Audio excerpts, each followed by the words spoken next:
আসসালামু আলাইকুম। Real village cooking চ্যানেলে সবাইকে ওয়েলকাম জানাচ্ছি। আজকে আমি আপনাদের পছন্দের মুচমুচে খাস্তা তেলের পিঠা বানিয়ে দেখাবো। মাত্র একটা কি দুটো পাকা আম দিয়ে আপনারা বানিয়ে নিতে পারবেন। আমি এখানে একটা আম নিয়েছি। একটা আম দিয়ে কিভাবে তেলের পিঠা বানাবেন ফুলকো ফুলকো নরম নরম সেটাই আপনাদের সঙ্গে আজকে শেয়ার করব। চলুন তাহলে আজকে শুরু করি। এখানে নিয়ে নিয়েছি একটা পাকা আম। আমটা যেন মিষ্টি হয় সেই রকমের একটা আম নেবেন।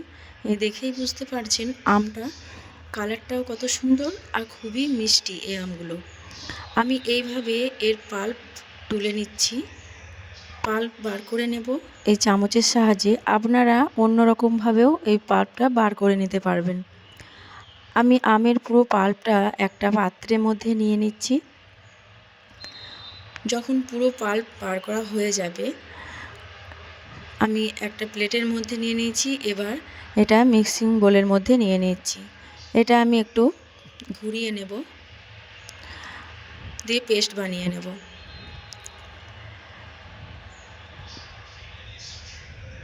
এই দেখুন ঠিক এই রকমের হবে।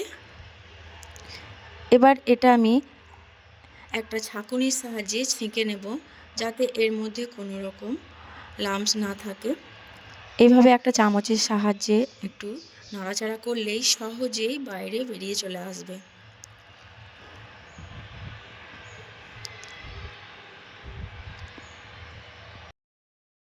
এই আমের পাল্প দিয়ে যে এত সুন্দর একটা রেসিপি বানানো যায়, আপনারা পুরো ভিডিওটা স্কিপ না করে দেখতে থাকুন। আপনাদের খুবই পছন্দ হবে। আর পছন্দ হলে অবশ্যই কমেন্টে জানাবেন আর একটা লাইক করে দেবেন। এখানে আমি নিয়ে নিয়েছি 1 বাটি পরিমাণে চালের আটা। আপনারা আর নিয়ে নিচ্ছি চিনি। আপনারা চালের আটাটা চাল ভিজিয়ে রেখে এক থেকে 2 ঘন্টা চাল ভিজিয়ে রেখে তারপর এটা মিক্সিং বোলের মধ্যে পিষে নেবেন। সেইভাবেও করতে পারেন অথবা শুকনো চালের গুঁড়ো দিয়েও করতে পারেন। আমি চিনি দিয়ে দিলাম 5 টেবিল চামচের মতো। আর একটা আমের যে পাল্প বার করে রেখেছিলাম সেটা দিয়ে দিচ্ছি। এবার সব কিছু উপকরণকে ভালোভাবে মিশিয়ে নেব। এই পর্যায়ে আপনারা সামান্য লবণও অ্যাড করতে পারেন। আমি এখানে লবণ অ্যাড করছি না, কারণ আমাকে মিষ্টিটাই ভালো লাগে। অল্প অল্প করে জল দিয়ে আমি একটা ব্যাটার তৈরি করে নেব। সব পুরোটা জল একসঙ্গে দেব না, অল্প অল্প করে দেব। একটা ব্যাটার তৈরি করে নেব।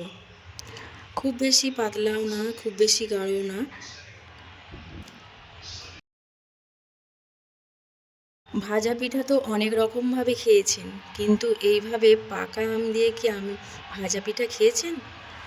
আর এইভাবে আমি আপনাদের সঙ্গে শেয়ার করছি।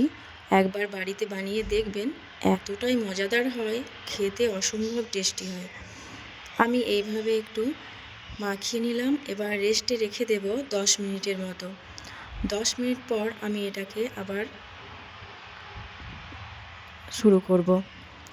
10 মিনিট রেস্টে রেখে দিচ্ছি।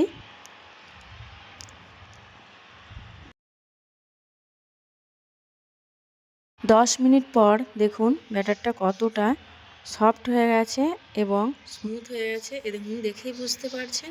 এবার আবারও এর মধ্যে আমি অল্প অল্প করে জল অ্যাড করব। আমি এখানে 1 গ্লাস পরিমাণে জল নিয়েছি। অল্প অল্প করে দেব আর ব্যাটারটা ভালোভাবে ফেটিয়ে নিতে হবে। এই দেখুন ঠিক এই রকমের হবে। বারবার দেখিয়ে দিচ্ছি।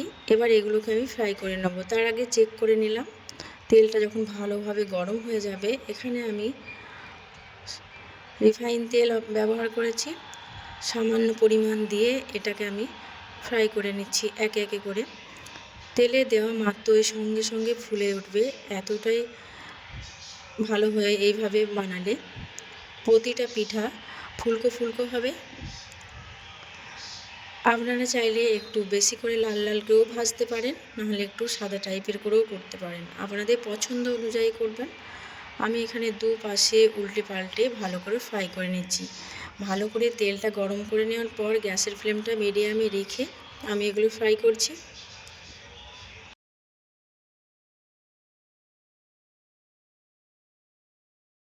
এই দেখুন কতটা ফুলকো হয়েছে। এগুলো ফ্রাই করা হয়ে গেছে এবার এটাকে আমি তেল ঝরিয়ে তুলে নেব। দেখুন কত সুন্দর হয়েছে পিঠাগুলো। আমি ঠিক একই পদ্ধতিতে প্রতিটা পিঠাকে ফ্রাই করে নেব। আবারও কিছুটা দিয়ে দিলাম। দেখুন পিঠাগুলো কত সুন্দর ফুলে উঠছে।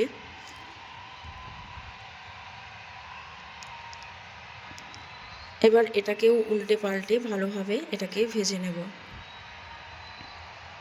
তেল ঝরিয়ে এটাকেও আমি তুলে নেব। দেখুন এতটাই ফুলকো ফুলকো হয়েছে যে উল্টানোও ভালোভাবে যাচ্ছে না। আমি এটাও ভাজা হয়ে গেছে, আমি এটাকে তেল ঝরিয়ে তুলে নেব। আর প্রতিটা পিঠা ঠিক একই পদ্ধতিতে আমি ফ্রাই করে নেব। তেল ঝরিয়ে তুলে নিচ্ছি। দেখুন কতটা সুন্দর হয়েছে, দেখুন আর কতটা ফুলকো হয়েছে। একটা প্লেটের মধ্যে নিয়ে নিলাম। পিঠাগুলো দেখতে সুন্দর লাগছে, তাই না? এইরকমভাবে আপনারাও কিন্তু বাড়িতে বানিয়ে নিতে পারবেন। তাহলে বন্ধুরা, আমার এই রেসিপি আপনাদের কেমন লাগলো? যদি ভালো লাগে একটা কমেন্ট, একটা লাইক দেবেন এবং নতুন হলে সাবস্ক্রাইব করে পাশে থাকবেন। আমি ভালোভাবে পিঠাগুলোকে দেখিয়ে দিচ্ছি। দেখুন কতটা সুন্দর হয়েছে, ভিতরটা খুবই নরম এবং ফাঁপালো।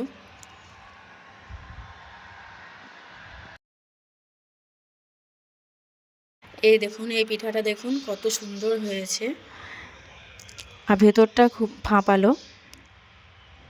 এভাবে কিন্তু আপনারা বাড়িতে বানিয়ে নিতে পারবেন। আমি একটা ভেঙে দেখাচ্ছি। দেখুন খুবই নরম, ভেতরটা দেখুন। দেখুন কতটা সুন্দর হয়েছে, দেখুন পিঠাটা। এইভাবে পিঠা বানিয়ে এক সপ্তাহ রেখে খেতে পারবেন। আর যখন ইচ্ছে খুশি বানিয়ে ইচ্ছে মতো খাওয়া যাবে। আপনারা অবশ্যই বাড়িতে একবার ট্রাই করে দেখবেন, খুবই ভালো হবে। তাহলে আজকের এই রেসিপি এখানেই শেষ করছি।